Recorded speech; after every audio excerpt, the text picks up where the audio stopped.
Netcasts you love. From people you trust. This is Twit. Bandwidth for All About Android is provided by CacheFly at CacheFly.com.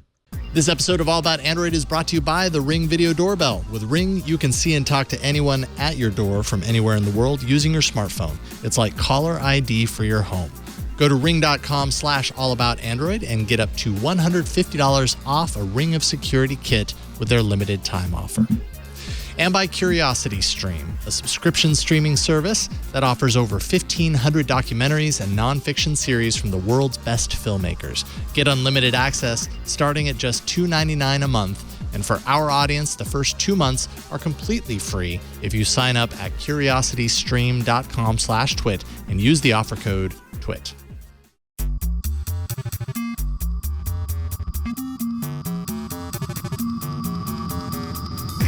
Hello, everyone, and welcome to another episode of All About Android. This is episode 293 for Tuesday, November 22nd, 2016. We're your weekly source for the latest news, hardware, and apps for the Android faithful. I'm Jason Howell. I'm Ron Richards. How's it going, Ron? It's going well. Well, I mean, not as good as Florence, but it's going well. I know. Where is she? Flo is currently, I believe she's somewhere off the coast of New Zealand right now. Oh, what a jerk. Yeah. She's the second person that is a close friend of mine that is in New Zealand right now. I wonder if their paths will cross. And hopefully there's not another earthquake or anything, and that all will be okay for her. But no, she's on her honeymoon finally, a couple of weeks after her wedding, and doing it right by going to Australia, New Zealand, and all that sort of stuff. But we are here. We will press on without her. We can do this. We can do this, especially because we have excellent backup. Joining us, Yasmin Evgen from relay.fm/material. That's the Material podcast, co-host there, also UX designer. Welcome back, Yasmin. Yeah, so glad to be here. I didn't know Flo wasn't going to be here, so I'm actually just going to head out. I came for Flo. What? No, come back. Come back, please. I'm teasing. You know, look at that. Wow. I'm impressed.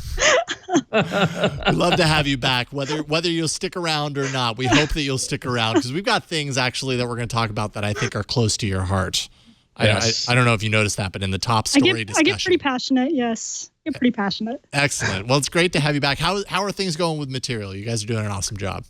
Yeah, they've been going pretty good. It's always fun hanging out with Andy Anako and Russell Ivanovich every week. I actually just got done recording our episode this week, so they send their hellos. Oh, so you're all warmed up then at this point. I am. All right. Well, we better watch ourselves. We're about to get schooled here. We got a lot to talk about. We're going to be discussing native apps versus progressive web apps. My phone is going off the hook here suddenly. Risks of living in the cloud. There's Daydream View. I have this sweatpant material that fits on your face right here. Huawei's new tablets running old software. Tons of feedback. We've got like a mega-sized feedback section, so we're going to be hearing from you guys and a whole lot more. Before we get into the news, though, Ron, you got an update. I did. So I was just minding my own business, doing my thing. And I saw it last night. I got a little system update notice on my Nextbit Robin. For those who aren't aware, I am and I hope I can talk about this publicly. I think I can. I'm not revealing anything, but I'm in their beta community testers group. We talked about that a couple of months ago when they rolled that out. They said they were going to have a small group of dedicated users who were willing to take the risk of an early release to test it out. So I've been on that since I think September, and sure enough, last night I got the update, and I've been getting monthly updates, so that was nothing new. But turns out this was the big Nougat update. So now my Nextbit Robin is running Android 7.0 Nougat on the Nextbit Robin. And I see the wonderfulness that is Nougat. I immediately noticed my notification pane looked similar but slightly different. But other than that, I've had it barely 24 hours at this point. So I'm really kind of diving into it. But it's good to be on a level playing field with you, Jason. Finally, again. Ron's been nougatized. I've been nougatized. Yeah. We need some sort of animation of like a knighting or some sort of like a bathe of nougat or something. I don't know. But nougating. One nougat on each shoulder. Something like that. Congratulations. Welcome to the Nougat Club. I mean, notifications obviously look very different. I've gotten really used to how they look. I remember at first just being like, whoa, I like it, but this is so different. Anything else strike you? Not as of yet, but I am really interested, and I'm looking it up now. But I didn't get a chance to dive into the changelog on this, but I know that Nextbit was hinting some of their own special sauce around battery optimization for the Nextbit Robins utilizing Nougat, and that's really kind of what I'm looking for now. I really want to see what they do with it to kind of continue their own special spin with their brand of phones. But so far it's running smoothly. The update, I hope this is the last time I ever have to go through the optimizing apps process, because it did do that, which I think is which was kind of a pain in the butt. But hopefully from here on out we won't have that anymore. It took maybe about a half an hour total to do the update. But yeah, so but so far it's been running solid. So I'm excited. Good. Well, welcome to the party. What about you, Yasmin? Have you been enjoying Nougat? You've got the Pixel right now, right? Yeah, so I have the Pixel. I was running Nougat on the 6P for a while. I was in their beta program. But one of the things I love so much about the new update is the ability to do the updates with your app like running in the background. So the background updates. That's probably the coolest thing. I will say one thing that is annoying is when you're doing the background updates, there isn't like a notification reminding you to restart your phone so that the update takes place. So I hope Google will implement that. Android will into Android soon. So that the update has happened. You're talking about the OS level updates, right? Where it's kind of like downloaded and prepped it in the background. Yeah, I know on Chrome OS you have, if you look down in your little, in fact I'm seeing it right now, if you look down in your little notification tray, like the only indication you have that there's an update that's been downloaded and prepped is this tiny little icon that's like an upward arrow or whatever. And you don't see that on Android, right? Yeah, it's not there. Like it'll prompt you to download it, so you can download and actually start the installation. And I think I sent a tweet. I was like sending a tweet. My phone is updating. That's pretty awesome. But then there was like no notification to restart it again. So I mean, it's a little minor thing, but it's something that you're like, oh, I don't restart my phone that often. Yeah, it's kind of like Christmas when you get an update. You wanna jump right into it. Yep. Yeah, but the notifications, I love those. Direct reply, it's my favorite. Yeah, direct reply is really cool. That's one that I didn't really think too much of when I heard about it, and yet I used it like 5 minutes ago. Use it all the time. All right, so let's jump into, maybe you have enough ammo at this point, Brian. The news. Flo may be on her honeymoon, but that doesn't mean we're not engaged to bringing you the best of Android news. That doesn't mean we're not engaged to Flo. Or that. It could have gone many directions. I know, I had a lot of ideas. Thanksgiving week and everything too, and Nougat. But I went with Flo. Good. I miss her. As we know, always go with Flo. Exactly. Go with Flo. Before we get into the news, it's time for some breaking news. Oh yeah, totally on this. I did that. Wait. So that's all right, Brian. Am I supposed to do the? It's okay. Thank you. Meadow sings a song of satisfaction to the world. I can't remember who posted this in chat. I apologize because it was a while ago and then it scrolled out of the screen. This isn't as much Android as it is Google Chromecast, but I do kind of find it kind of funny that Google is phasing out Cast as the moniker to switch over to this thing we've never heard of before, calling it Chromecast. Wait a minute, didn't they just do this to Cast? Wait, it was originally Chromecast, and then they adjusted the products, the Chromecast products, to just be Google Cast, and now they're going back to Chromecast. What? I don't get it. It's just kind of. And of all places, it's in Variety. Of all places, what is it doing in Variety? Media stuff, Google Cast Media, whatever. I guess I kind of get that, but less Android news, just more kind of like, man. Sometimes it seems like people are just like rolling dice and going, yeah, we'll do that now. Sure, we tried the Cast thing, that didn't work for whatever reason. I liked Cast, but. It's so weird. I always kept on calling it Chromecast anyways, so maybe people just it never caught on, but maybe that's just weird to go back. I don't know. Well, and especially like when you think of the Android app, it was the Chromecast app, and then did it become Google Cast was the app, and then now it's Home. Google Home. And now it's Home. So even the app is just jumping all over the place. But whatever, there you go. Having some identity issues. I suppose so. It's a common theme with Google at times. All right, Ron, you got the first one.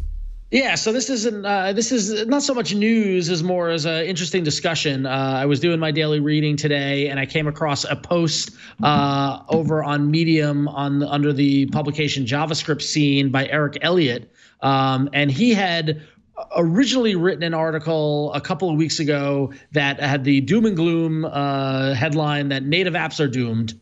And it was basically explaining why he was no longer going to be developing native apps, and he was going to be developing progressive web apps. And the article that I came across today, which Brian's got up on the screen, which he published, was the part 2 of that idea, which basically explains why native apps are doomed. And to back things up and to explain the difference, so native apps are the Android apps. So we go into Google Play Store, you choose install, it installs the native app. You have an icon on your home screen, it loads the APK. That is a native application. That idea was introduced originally by Apple shortly after the iPhone launch, not at the iPhone launch, which I'll get to in a moment. And that has what's driven the app economy and the app marketplaces that we deal with for the past nearly 10 years now. A progressive web app is the idea that the web has evolved to a point where you can develop applications that operate off of a web page on a mobile device that run just as seamlessly and just as well as a native app. And in fact, what Eric explains in his article is that there's several compelling reasons why you should stop developing native apps and start developing progressive web apps. Mainly when you develop a native app, we talk about this a lot, you're developing for 3 platforms. You're developing for Android, you're developing for iOS, and you're also developing for the web. With progressive web, you just develop it once, and it works on all 3 of those devices. He further goes into the article with some more detail about the degradation of the user experience on the app install process. For example, it takes 6 clicks to install an app, and people give up after every click. And so you get 100% of your audience at that first click. You might end only up with 20% of users who see it all the way through. Additionally, some startling stats in this article, native apps are saturated to the point where 60% of the apps in the Google Play Store have never been downloaded. Like, think about that. That's a crazy number right there. It's not that they've 60% haven't been used or only have a certain amount, just have never been downloaded at all. Additionally, statistics have been trending, and I've been tracking this for a while for some of my day job work.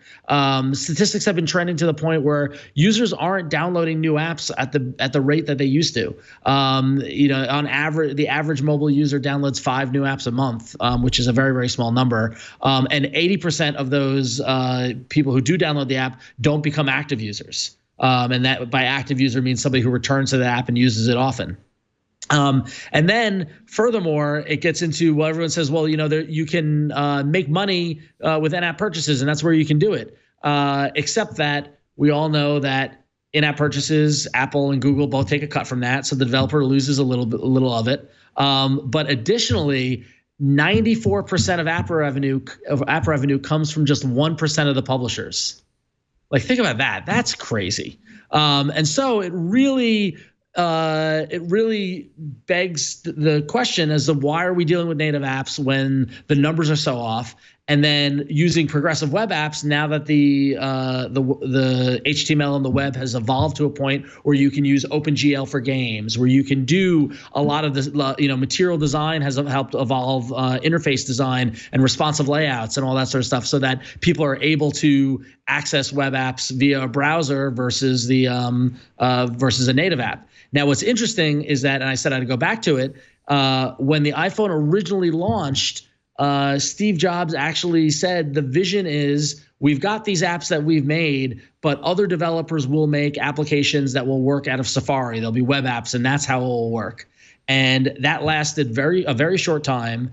And for whatever reason, they opened up the platform and allowed independent app developers to start creating apps. And then that led to the App Store, and that led to the whole gold rush of apps. And that got us to the world that we're in today. It could be argued that Steve Jobs, one of his last, kind of visionary kind of prophecies was the fact that native apps would not be good for mobile devices, and actually progressive web apps would be the way to go. He was just 10 years ahead of the pace.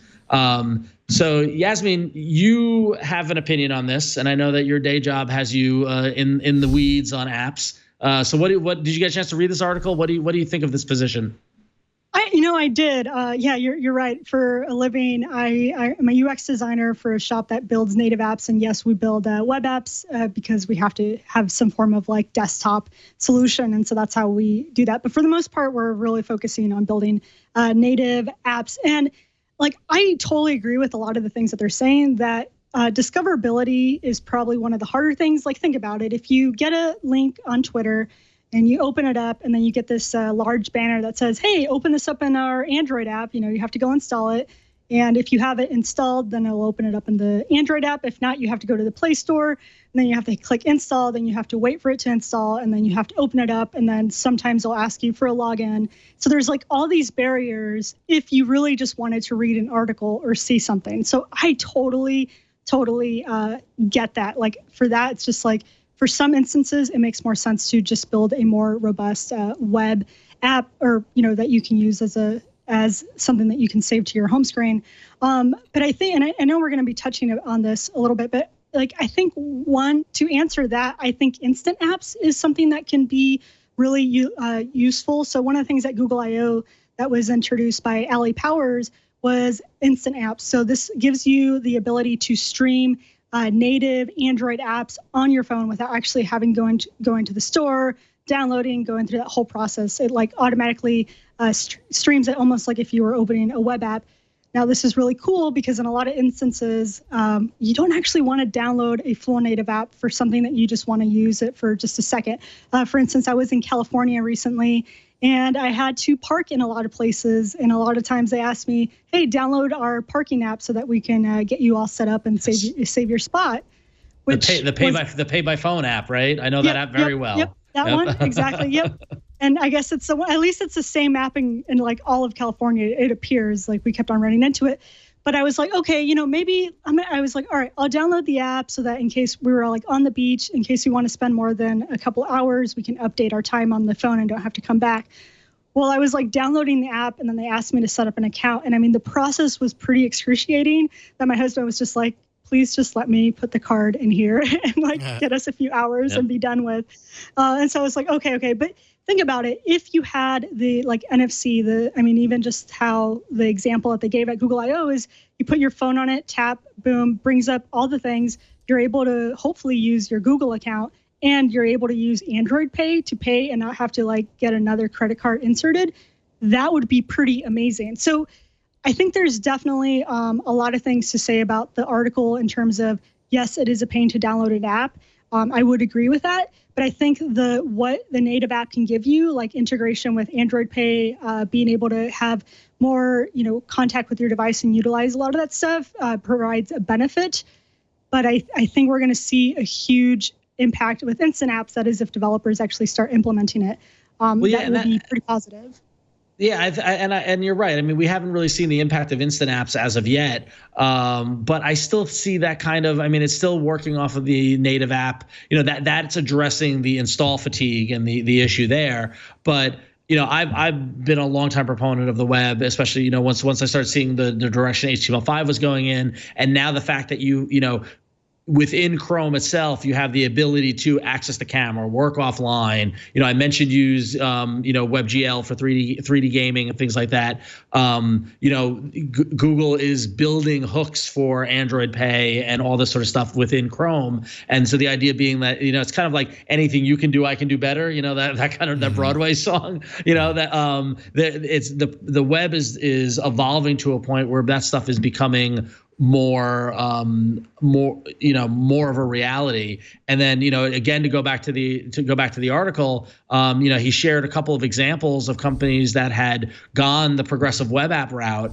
And some of the numbers are hard to argue. I mean, the Weather Channel launched a progressive web app across 178 countries, and they saw an 80% improvement in load time. They were able to add push notifications thanks to the changes in Chrome and all that sort of stuff, so that mobile web users could still get notifications like a native app. And they said within 3 months, almost 1 million people opted into those push notifications. So I think it's really interesting. I mean, I don't know. I mean, I think a part of me, it's funny because I have a developer friend who is making his own applications and all this sort of stuff, and he refuses to do anything within native. He's doing everything on the web because he's like, why do I want to waste the time having to develop and debug across 3 platforms when I can do it once and everyone can get it? It just seems like a no-brainer there, and I think the time saving becomes the biggest argument in favor of it. No, I think there's definitely valid points in all that. It also depends what kind of app you're building. So if you think about, the Weather Channel app, it's probably gathering a lot of the stuff from the servers anyway. So like the radar and all of that thing, like all of it's using like web views probably. I don't know exactly how they had their Android app build. But if you are, I'm trying to think of the user, like if the user actually wants to go and open the Weather Channel app versus if they click a link and then automatically see some of the stuff. I think there's plus and minuses. I think one thing to consider though is, one of the most frustrating thing for Android users when an app finally makes it to the Android ecosystem, and this hasn't been that much big of a deal, but the big problem was people just ported their UI of iOS onto Android, and as an Android user, you were just like, why are you doing this? This is not how we think as Android users. So you have to be very cautious about what type of UI and also UX you're building for your user. And yes, the mobile web and responsive design allows you to do a lot of this stuff that people get used to. But I think to really build that like native user experience, it's good to go native.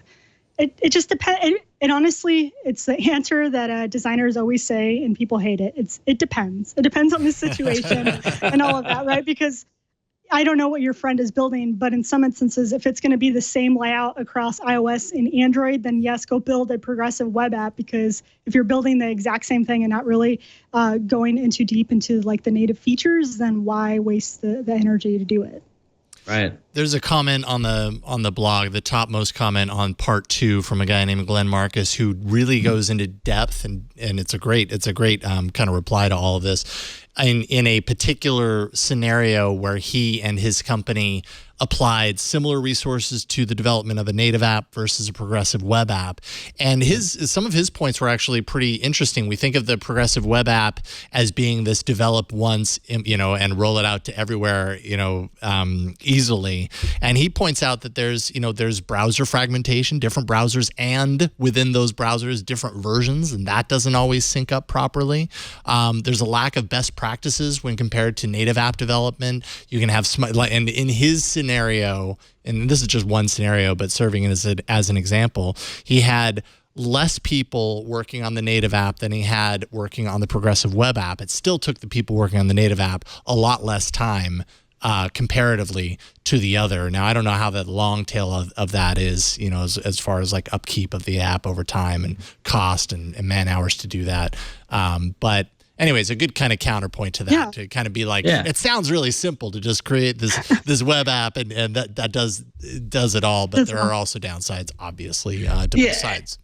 Yeah, and I think I really think it's there's multiple ways to skin a cat, right? Yeah, that's the old saying goes. But don't skin a cat. Let's not skin cats. Yeah, please. Yeah, no animals were harmed in the production of this podcast. I want to be very clear about that. But yeah, the options that developers have now are getting better and better to where the point where you can develop great stuff natively, you can develop great stuff on the web, and it's really going to come down to the users to see how kind of users move and where they become more comfortable. And I know personally for me, I'm looking at my app usage and how many apps I'm downloading, how many apps I'm using, how often I'm going to that Chrome browser to do something within the web experience as opposed to a native app experience. And yeah, I mean I don't know what the right answer is. I think that a lot of the development around progressive web apps is a little more exciting than what's going on, at least for me, within native apps, because you're getting a lot of the same design principles, but you have the opportunity to reach a wider audience. And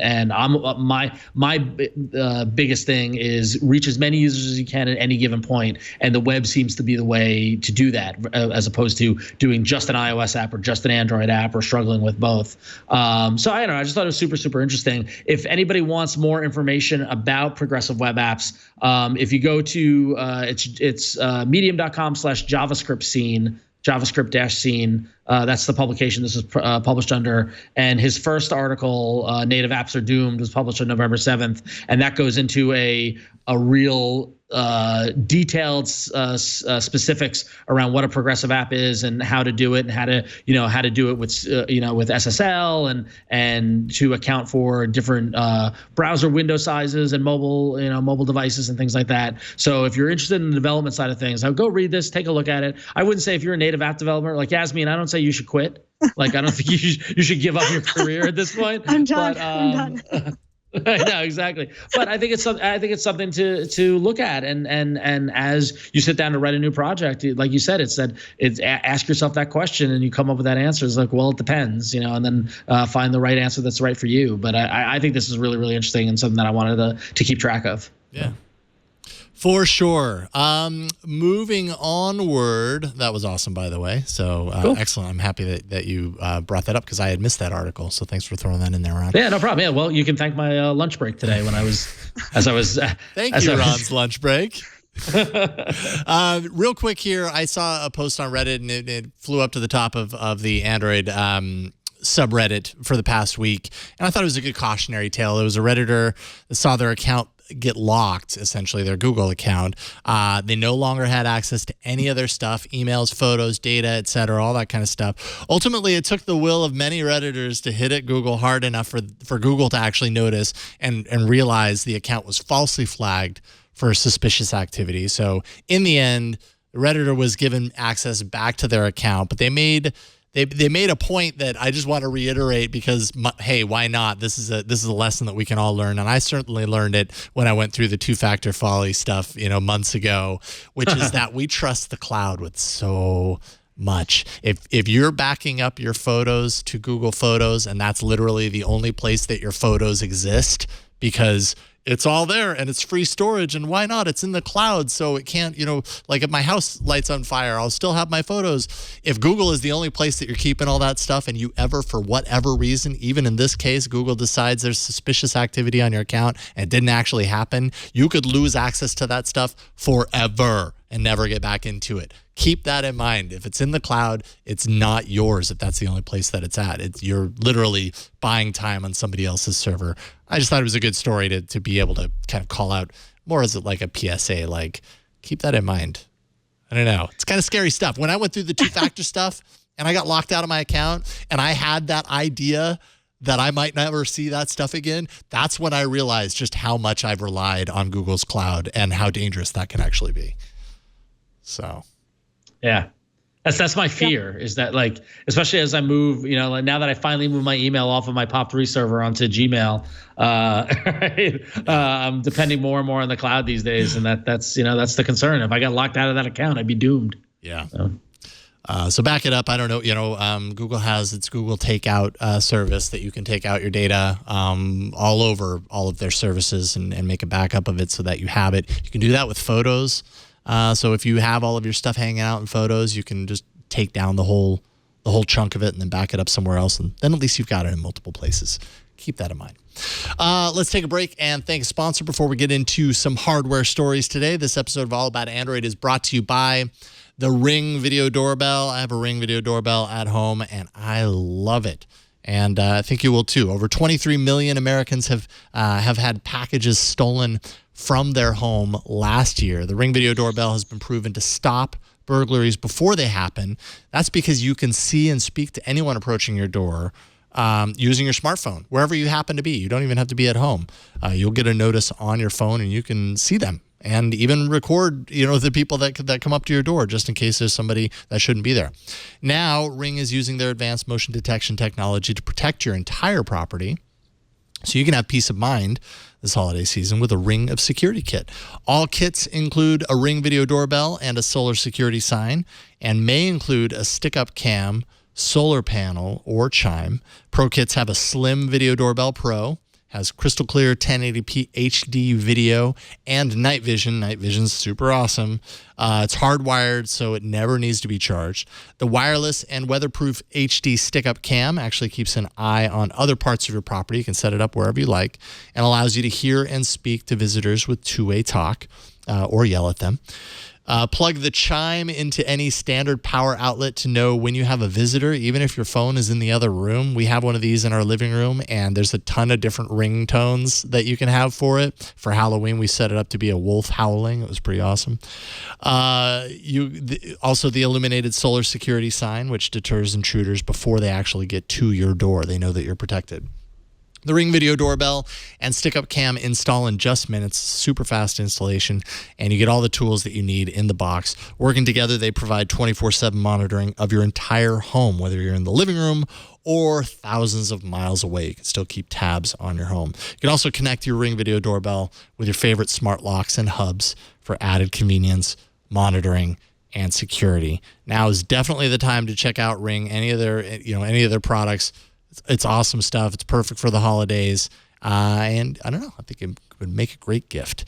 Join the millions of homeowners who protect their home with Ring. For a limited time, All About Android listeners can get up to $150 off one of the Ring of Security kits. Go to ring.com/allaboutandroid. That's ring.com/allaboutandroid to check it out for yourself. Maybe give it to someone as a nice holiday gift. And we thank Ring for their support of this show and the Twit Network. All right, it's time to jump into hardware.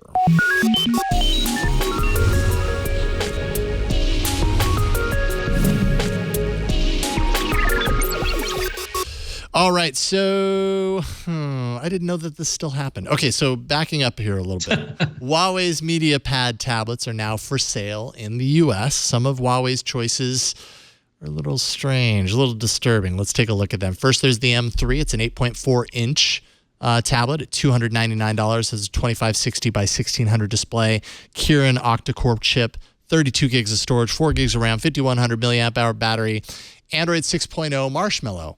It's pretty great. It didn't launch with Nougat, but whatever. We'll forgive them for that. Hopefully, it'll be updated soon. The M2 is a 10.1-inch at $349. Some similar specs, but a large battery, nice, a little bit larger screen. Obviously, it's 10.1-inch. It ships with Android 5.1 Lollipop, which is kind of teetering on why did you do that? How long ago was Lollipop? Oh, that was 2 years ago. Then you get to the low-cost T1 tablets. This is where it gets kind of frightening. 7-inch at $99, 9.6-inch at $159. Both of those are running Android 4.4 KitKat. KitKat in 2016. 3-year-old OS in a brand new tablet. How is this still happening, Yasmin? What do you think? Why? They just love that breaking news, the KitKat bar that you used to use, that they just wanted to bring it back. They thought we were going to play that. They are wrong. Yeah. We will not award them with that bumper. I didn't know this was happening. I mean, I assume this is probably happening with kind of no-name hardware or whatever. I just wonder why Huawei would choose to do this. I mean, is it really that less expensive to do that? To like put in a 3-year-old OS? I don't imagine it wouldn't change the cost structure that much. What do you think, Ron? I don't know. I don't know what the motivation there is. I mean, like, I don't even see how that could be, from a cost saving standpoint, why that would justify enough to put the device so far back. Mm-hmm. Right? Like I don't understand what, is it to allow it to work with a wider spread of apps? Well, that's not a solution. There's no reason for that, for a device to come out now, at least with Lollipop, right? I mean, at least. I don't understand. Yeah, it doesn't make a whole lot of sense, but it's kind of, yeah. I mean, it's a low cost tablet, and it's a 7-inch. I mean, I really don't. I don't see how putting Lollipop would push it further past the $99 or $159 or $159 price point. Like, it can't be a cost savings type thing. I'm really curious why they would do this. Yeah. I know that there are low-cost phones that are, shipping right now that are definitely a lot more, recent than, or, a lot more upgraded than KitKat. But from a company like Huawei that's had a lot, been really trying with kind of building momentum in other markets like the U.S. market, working with Google last year and everything like that. Right. I just found it very strange when I read this, and I was kind of like, okay, yeah, tablet. What? Wait a minute, from Huawei? Like, why? I just don't get it. And then are there? What's that? Who's what?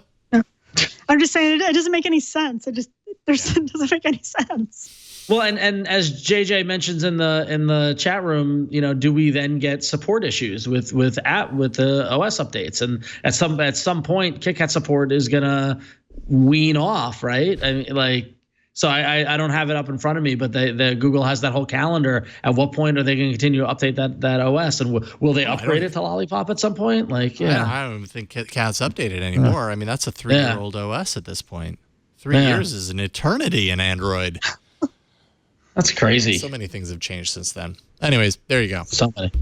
All right. Well, moving on, staying in China, our good friends over at Xiaomi released the Xiaomi Mix. And our good buddy Ron Amadeo over at Ars Technica took a look at the phone in his Future of Smartphones piece. And he says that the Xiaomi Mi Mix is the best looking smartphone ever, which is a bold statement. Anytime you say ever, ever. Bold. He says the bezel-less design works thanks to an internal earpiece and ultrasonic proximity sensor that works very well. It's got an excellent battery, and the $500 price is swallowable. Swallowable. I can't say that.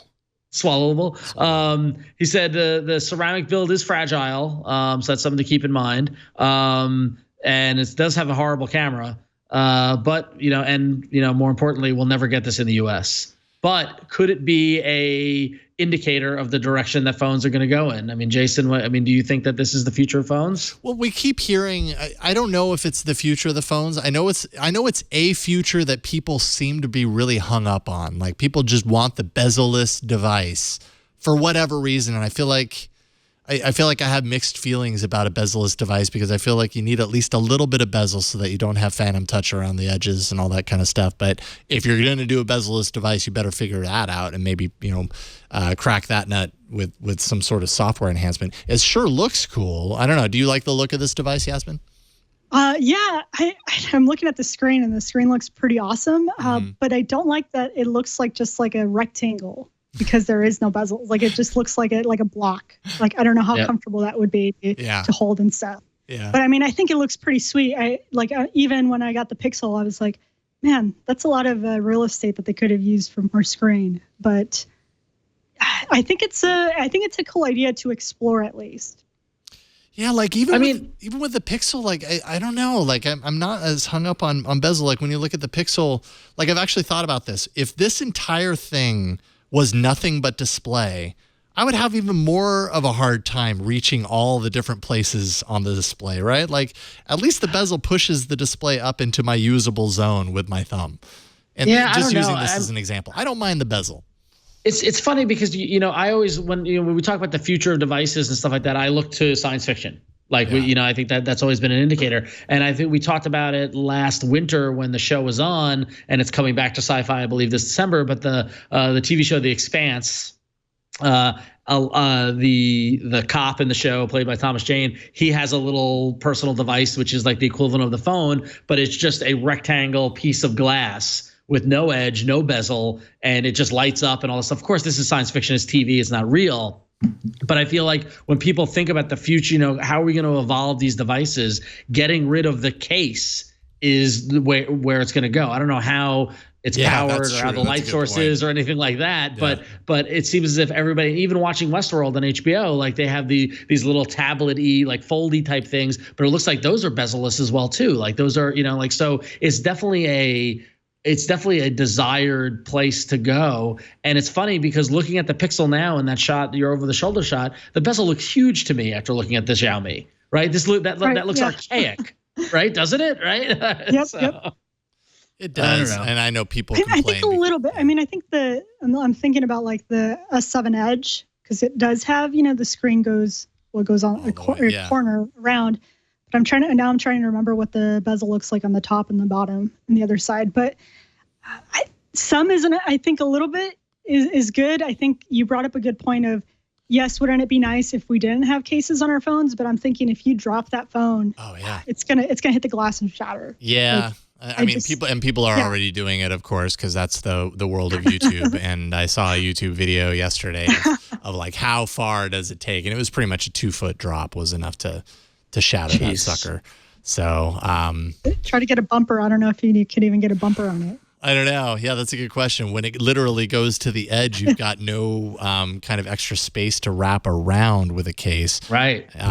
So that becomes a challenge. So what we need is unbreakable, unshatterable interface glass that completely can get lit without any sort of light source or power source, and then we'll be in the future. It'll be great. If you can figure that out, you've set the course for the next wave of mobile devices, and you will be rich and take me with you, Ron. Well, clearly it's transparent aluminum as dictated by Scotty in Star Trek IV: The Voyage Home. So we just need the equation for transparent aluminum, and then we'll be all set. So. We know the end game. We just got to figure out how to get there. I don't know how to get there. We're smart enough. We can figure this out. I think so too. All right, cool. Well, still, I would love to see the Mi Mix in person. Congratulations, Ron Amadio, for getting that, because I don't really see anybody else reviewing it right now. So he's obviously got a good relationship with Xiaomi. Hey, we've got a new segment. We introduced it last week when we talk about things like this. It's our bumper segment VR segment. I messed that one up. Our bumper segment. It's our bumper segment where we talk about bumpers. Like this one. Oh man, we should make a show all about bumpers, and where we review other shows' bumpers, and we talk about like transitions and things like that. That's a great idea. If there's enough, are there enough bumpers to do that with? Podcast. You'd have to expand it out into TV shows. Well, yeah, no, you can look at CNN's bumpers, you can look at MSNBC's bumpers, you can look at another podcast bumpers, you can go on YouTube. I'm sure that the Star Wars show and stuff like that, they've got bumpers. Like, I'm telling you, we could do all about bumpers. We're on it, Jason. Let's do it. 2017, all about bumpers. As Scott Johnson of Frog Pants says, make the show that you want to see. Exactly. That's the recipe for success when it comes to podcasts. Make the show you want to see. And we want to see a show that's all about bumpers. All right, so I got the Daydream View. I have it right here. It's totally, and Yasmin, I know you got this as well, right? Yeah, I have it right here, ready for use. See, this would make a good case for the what's the phone we were just talking about. The Pixel? No, or the Mi not Mix? the Pixel. The Mi Mix, yes. This whole thing as the case of the Mi Mix, that's how you can protect your screen. You put it in here, you lock it away, and you never see it outside of here because you're too afraid to use it. Would you agree that this is sweatpants that you wear on your face? Yeah. See, my co-host Russell was talking about how he was sweating in his, and I was like, that is disgusting. How many people did you share this with? Because he was like, oh yeah, everyone was using it and trying it out. They're like, but it gets so hot, I get sweaty in it. And I was like, oh, gross. So so not only does it look like sweatpants, I think it actually makes you sweat. So it's going to make you sweat. Yeah, when I was at VRDC, I've already told this on the show, but I'll tell you too. I was at VRDC and they had a little booth. Google had a booth where they were showing off a couple of these. And when I finally got in there, that was the first thing they said. They were like, "All right, come on over here. You get to check it out, but I just need to warn you, it's a little wet." And, oh no! And it was this whole area right here was damp. You put that sucker on your face, and it was like damp coolness resting on your cheek. Oh no! So if that isn't enough to kind of gross you out, there you go. You're a brave soul. I don't think I could have done it. I only did it because up until that, it hadn't even released yet. I was like, okay, I gotta take one for the team on this one.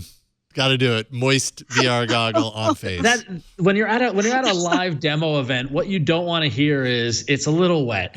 Oh no. But what I found so funny about it is it was totally in passing. It was like, here's your VR goggle, and forewarning, it's a little wet. And it's like, oh, okay, yeah, I don't care. I'm here to check out the goggle. You got to get some like Clorox wipes that you just travel with. Yeah, apparently they should have had those actually. So what do you think? What are your thoughts? Another thing it looks like is it looks like carpet. No, look for being a VR headset. Like I think it's a VR headset. Like I think the fabric is a cool touch. It's not like a hard plastic like the other ones. I do love how you can store the controller inside of the headset, because if not, my controller would be lost. So that's super, super awesome. Yep. I am thinking, because they use kind of this cloth material, I'm wondering if that's not allowing for a lot of circulation, and that's what's causing my Pixel phone to just burn up, because my Pixel phone gets so hot after using it in the Daydream headset. So it'll be interesting to see if like it's at all related to the fabric that they're using. But I think it's actually pretty comfortable, and I was using it over the weekend and just put it on my head. See it there, and we were playing some fun games on there. It's more comfortable than cardboard. Yeah. No doubt. One of the complaints that I have with it, so I have the Gear VR at home. I've had large number of cardboards that I'm happy to not use again, because those just get gross when we're, talk about sweating. They get little grease marks on the forehead. Yep. I'm happy to not have that anymore. Yeah, VR is kind of a gross world. Can be anyways. So between the Gear VR and this, I wish I had brought in the Gear VR to put it side by side. But one thing that I notice, and I kind of see it as a little bit of a design flaw, is you can see how the strap, and I understand kind of why they did it, the strap is towards the top of the headset, right? So when you set it on, and I don't know if I'll be able to illustrate this, depending on how you have it setting, it flaps up on the side a little bit, yes, or underneath, and that becomes a challenge. Like, in order to get it in the right view for what you happen to be looking at, like, you have to fit it just right, and sometimes that doesn't always jive with what it means to have it setting down fully on your face and not let light in through the bottom. So maybe you got to go in a room where you can turn out all the lights to help with that. But I don't know, just from a fit standpoint, I think the cloth aspect is kind of nice, I suppose, because it's like a soft touch. But I feel like the Gear VR just fits better, personally. Yeah, I will say that is one thing that I noticed, is if you look down, you actually see the real world. And I'm like, why can't there be something that covers it up? And on the sides, I don't have that problem. But I think you brought up a good point of the strap being up so high that's probably why it's doing that. Mm-hmm. It fits kind of in a weird spot where you have to like lift it up a little bit higher than you think it would be. Yeah. And I think that's when you're trying to cover up that space at the bottom. That's what you're trying to do. And that's what happens. But the nice part is that this is washable, right? This is removable, mm-hmm. That sweaty part, the part that can get sweaty. Thank you, Google. Yes. So that you can take that off and like clean it and stuff. So yes, that's good, because that'd be pretty gross if you had to just live with it. But I mean, it kind of looks like ski goggles. It kind of does. It's better than what's out there, but it's not like, I'm not going to be walking around feeling really awesome wearing this in public. That's just the truth of it. That's VR in general. Anytime you throw on a VR or anything, you're like you have succumbed to the idea that to anyone outside of the experience, you're going to look like that. But you're also in the experience, and that's why you do it. But Google's also accentuating that by making it look like sweatpants. So, I mean, I don't know about you, but like, I'm not going out in my sweatpants. Like, that's kind of that happens at home. Yeah. And now you've got your VR goggles to match your comfy jammies. Yeah, it's like we need the word pink etched in. Juicy. Juicy. There we go. That's what we need. Just get some branded ones. I do remember the first thing I thought about when, like, when they before the event, they tweeted out a little picture of the G, and they're like, "What is it?" And we're like, "Google Carpet? Like, is Google coming out with carpet? Like, what is this?" You too can have this on your floors. So let's talk about the one of the other differentiators, which is the motion controller, the remote. Anything that I had said about the actual goggles, in comparison with Gear VR, kind of thrown out the window, because this is the actual game changer, in my opinion. When you're talking about mobile VR, and like with Gear VR, it's a touch panel on the side. With Cardboard, it's a little like spring-loaded button that you have to go, and it's just not ideal. Having this motion controller and being able to use it to actually point to things and control the game, that's the next step. And if you've ever used full-blown VR, like the full-size VR, like HTC Vive, Oculus Rift, PlayStation VR, PlayStation VR, it has the motion controllers. You have a lot more kind of range in that regard. This is a great next step for mobile VR. What do you think about this, Yasmin? Yeah, I love the remote. It's pretty small, like it's not super big. It kind of reminds me of the Nexus Player remote and just the design of it. They both have kind of that curve. Yeah. What I do love about it, so it has 2 buttons, and then it has the trackpad, which also has like a clicker at the top, which can be kind of confusing if you want to use this is like the home button. And sometimes at first when you're using it, you want to use that as like your clicker, but it's actually, they want you to use that right there, which has actually been pretty cool. The thing I do love about this remote is that while you are in Daydream, if you press down on the home button, it recenters your view, so that if you turn around and now you're facing this way, you can hold down the home button and now your view's centered.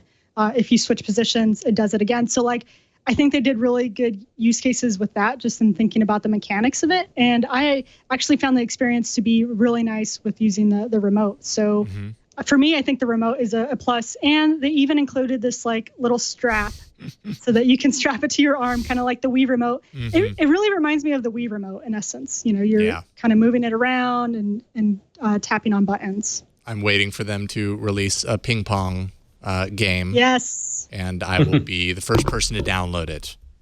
Yeah, you just put it on. Oh, no. There you go. And it saved me. Oh, good.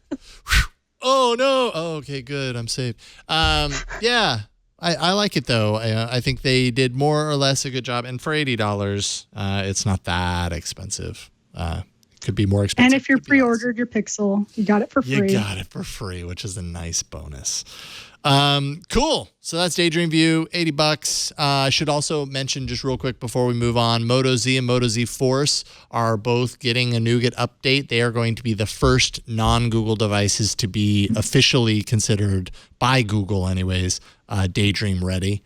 So if you have one of those devices, prepare for a little daydream, because you'll be able to get in on it. And there you go. All right, we've got a ton of feedback, but Ron, before that, we got to do this.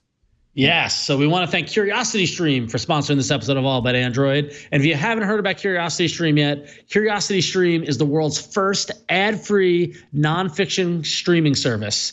It's founded by John Hendricks, who's the founder of the Discovery Channel, and it's got over 1,500 titles, 600 hours of content, and over 50 hours of 4K content. So if you've got one of those nice fancy 4K TVs, or you're going to get one for Christmas this year or the holidays, CuriosityStream will be a great place to get content for it, to show it off.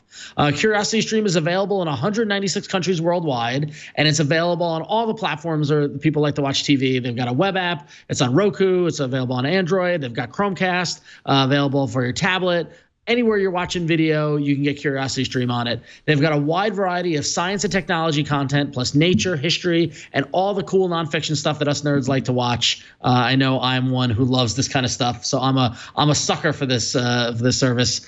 They've got some great shows like Stephen Hawking's Favorite Places, which is a brand new exclusive documentary where Stephen Hawking pilots a fantastical CGI spaceship across the universe, making stops at Saturn and many of his favorite destinations out there in the solar system. He's not going to just stop at Cleveland. Stephen Hawking's going to Saturn. They've also got Digits, which is a groundbreaking 3-part series hosted by Derek Muller, the creator of YouTube's science channel Veritasium, which explores online safety and security. And the series features never-before-seen interviews with former NSA contractor Edward Snowden and co-founder of the internet Vint Cerf, one of my personal heroes. They've also got Underwater Wonders of the National Parks. In celebration of the National Park Service's centennial year, they've got this exclusive 7-part series that takes you on a journey below the bodies of water water within America's national parks, one of our greatest natural resources. And this is a great way to explore them and take advantage of them. So CuriosityStream's got monthly and annual plans available, with annual plans offering notable savings. So if you sign up, you can save some money by going annual. Those plans start at just $2.99 per month. That's less than a cup of coffee or the cost of one title on one of those other on-demand video platforms. It's great savings. It's totally worth it. Some awesome content. So check out curiositystream.com/twit and use the promo code TWIT during sign up, and you'll get unlimited access to the world's top documentaries, nonfiction series, and it's all completely free for the first 60 days. That's 2 entire months free of one of the largest nonfiction 4K video libraries around. So go to curiositystream.com/twit, use the offer code TWIT at sign up, and we thank them for entertaining us and for their support of All About Android. Thank you. All right. Do we have a feedback bumper, Jason, on All About Bumpers? No, we don't. It's weird, which is kind of weird because we have done feedback for a really long time, but rarely is it like a full segment. It's just like these little bits and pieces that we loop in. And we were talking. We were talking earlier today when we were planning the show, and given that this is a holiday week here in the U.S., so we got Thanksgiving approaching, we wanted to take the time to give back to the community and hear from you guys and answer some of your questions. So our first one comes from Paul, who writes in and says, "Hey, big fan of the show and Twit in general. Keep up the great work, but I'm not just writing today to stroke your egos. I need a hand," which is good. We want to help you, Paul.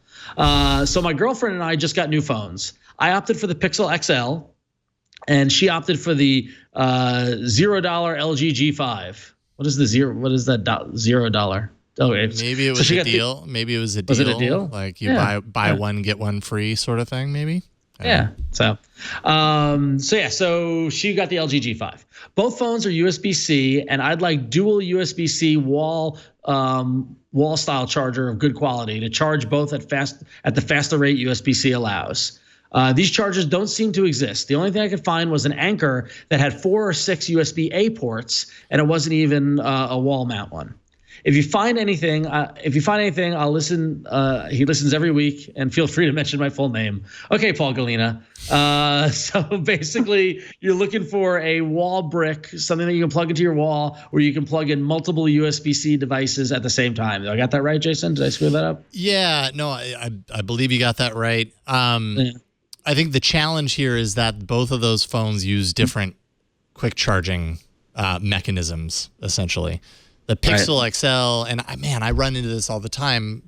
Strange. I mean, obviously my use case is different because I review a lot of phones for the Twit network, so I've got lots of different chargers everywhere, and I plug into something thinking I'm going to get the fast charge if I just plug this into there, and I realize it's not charging fast enough because it's not the charger that's shipped with the particular phone.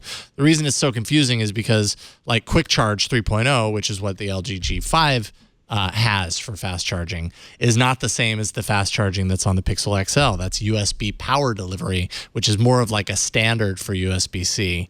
And actually, Google has plans to push hardware manufacturers towards supporting this. They've heavily encouraged it at this point with a recent update to some of their guidance a few weeks back, and it's very possible that sometime in the near future they will require it of hardware manufacturers that build USB-C into their Android devices. So there's just different standards out there. So I don't know if you're going to be able to find this.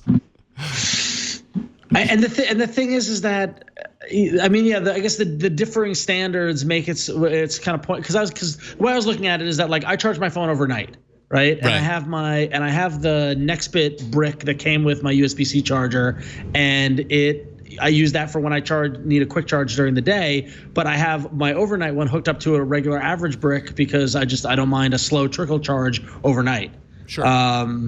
So yeah, I guess I don't have an answer there. I just think that it's you're gonna have to deal with only one of them being able to fast charge. You should get the same phone. That's your solution. Yeah. So. See if you can find someone to buy the LG G5 or something like that.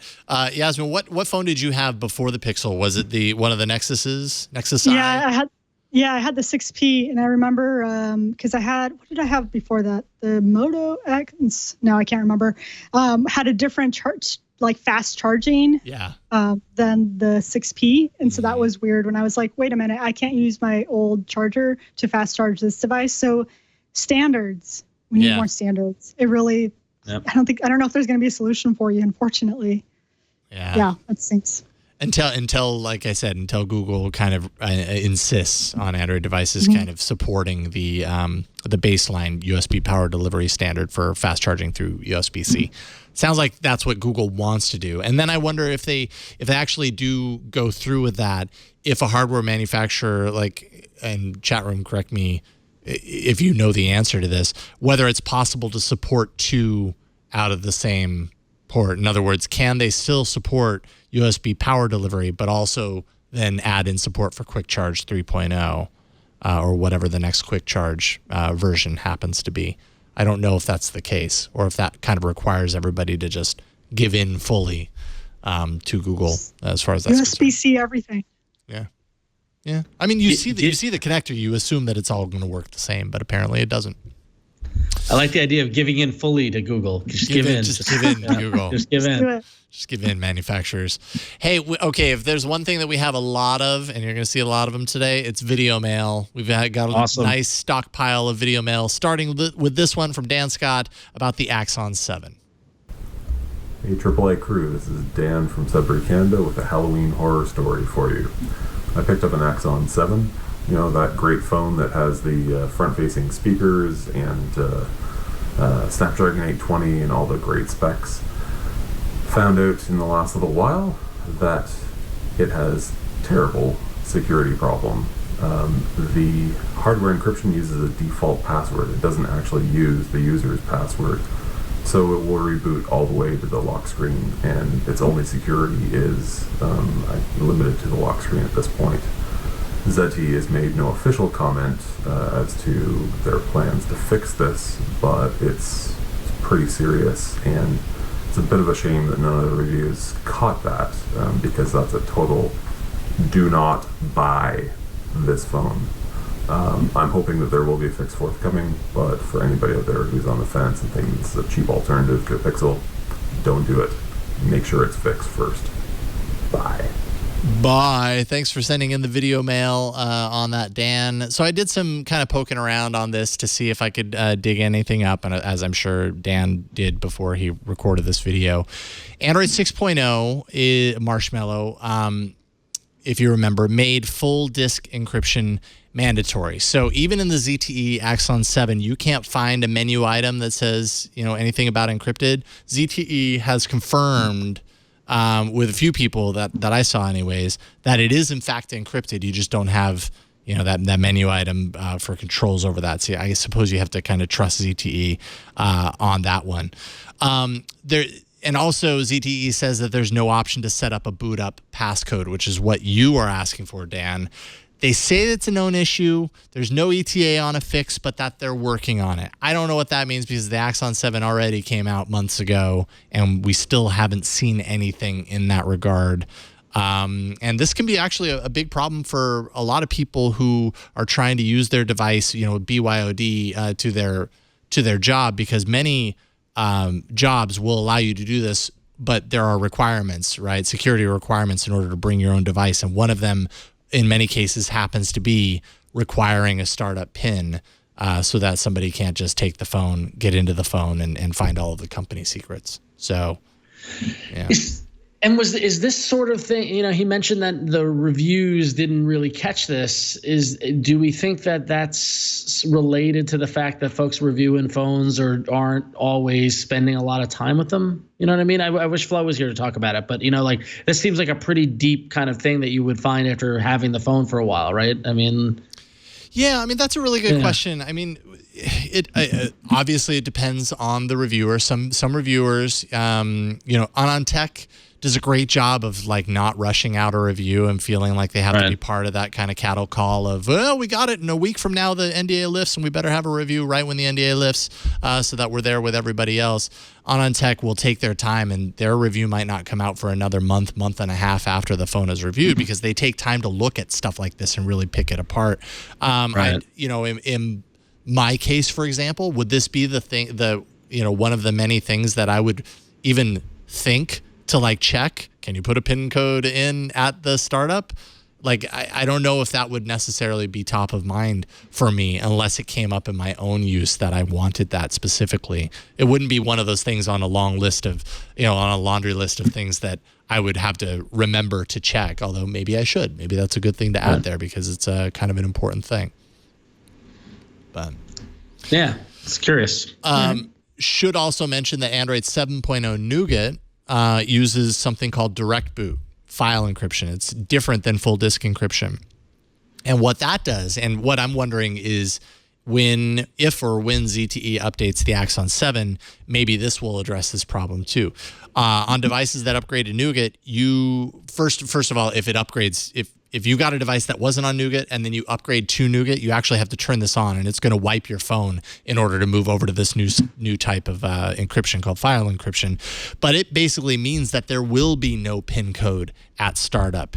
It saves that for the lock screen specifically. Why does it do that? It still keeps all of your data protected until a PIN is entered, the same that it would if it was required at a lock screen. But it also makes certain personal data available at the OS level, whether you've entered that PIN code or not. So, for example, your phone reboots in the middle of the night, your alarm clock's still going to go off in the morning because it was able to get to that point, even though you haven't entered a PIN to kind of like kick off the OS level stuff. If it required a PIN at startup, it would never get to that point and that alarm would not go off. So something to keep in mind. If ZTE updates the Axon 7 to Nougat, it's very likely that this would be a feature, and that would possibly get around that problem and hopefully address what you're talking about. All right. There's information. Blah.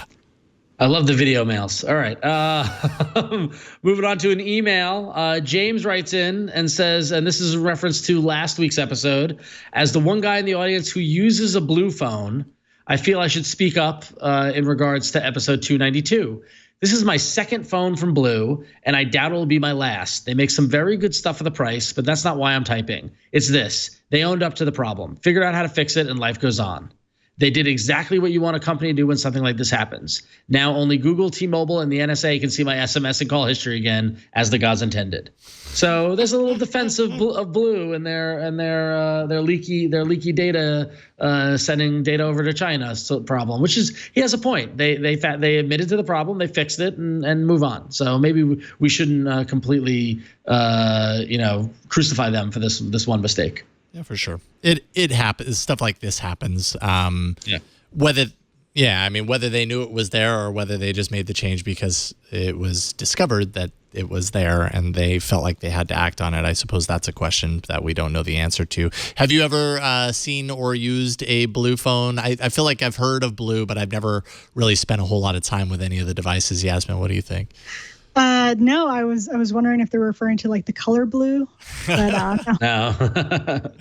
No, I have not. So, thankfully had not had to deal with that issue. Yeah. I mean, they're pretty kind of lower end phones to a large degree. More affordable. Right. Affordable, which stinks because I mean, people that are that can only afford those phones, or like they not only afford, but that's the phone they decide to get and spend money on.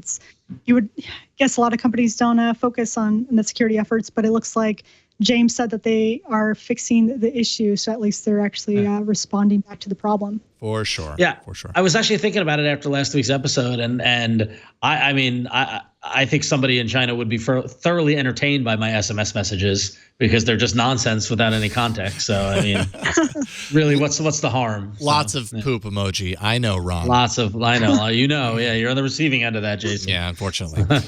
All right, we've got an email from Matt regarding Flo's app pick last week. Countable. Matt says, I just wanted to say that I know staffers in the House and the Senate and in various state legislature offices. Countable emails go directly to spam. In fact, legislators don't really respond to email very much. Even regular old mail isn't terribly effective.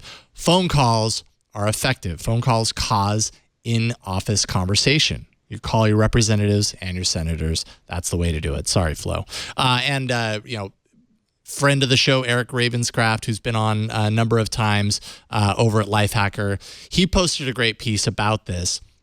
And it kind of follows a former congressional staffer who basically just like gives the details on if you really want to make your voice heard, with your local representatives, all the ways to do it and the ways not to do it. Facebook, Twitter, totally ineffective. They might go in there every once in a while and check, but it's really pretty much lost. Letters are okay, but they get so overwhelmed by them that it's easy for that to just become noise. And basically saying, like, and same with emails. Phone calls, always the best way. Always target only your local representative. So don't target, some representative from a different district or whatever, because they pretty much disregard that if they don't represent you specifically. And that phone calls require resources on an individual basis. So when phone call is really heavy in these areas, like they must respond, and they end up talking about it internally, and that becomes a motivator for kind of making sure that they pay attention about certain issues and everything like that. It's a little harder to make phone calls to influence change in this regard, but hey, this important stuff is hard, I suppose. And in Flo's defense, the feeling of helplessness and, especially after everything that's happened, and I'm trying to avoid politics like the plague, but looking for any way to make a change or to be able to communicate how you want the world to move in a direction. I get where she's coming from. And if the app kind of helps with that, then that's great, but all the stuff that you outlined from that article totally echoes what I've heard in my own personal research, is that, calling is the best way. And then, looking for ways that you can get involved locally are other ways of affecting change, like actually being, getting out of your house and your apartment and actually, volunteering or going out there and kind of putting, your words to action. So, Yep. Absolutely. So, trying times. Well, good thing we've got more ways to entertain ourselves. We heard a couple of weeks ago that the Xiaomi Android TV box was being spotted in the wild, and we got a video mail about the Android TV. To give you my quick review of the new Xiaomi Android TV box. I bought one to replace my aging Nexus player. The new box, with the additional RAM and the newer CPU, loads apps much faster, and videos and everything else plays much smoother than my old Nexus player. Even voice searches through the remote seem to be more accurate. Anyone who is interested in Android TV ought to seriously look at the new Xiaomi box.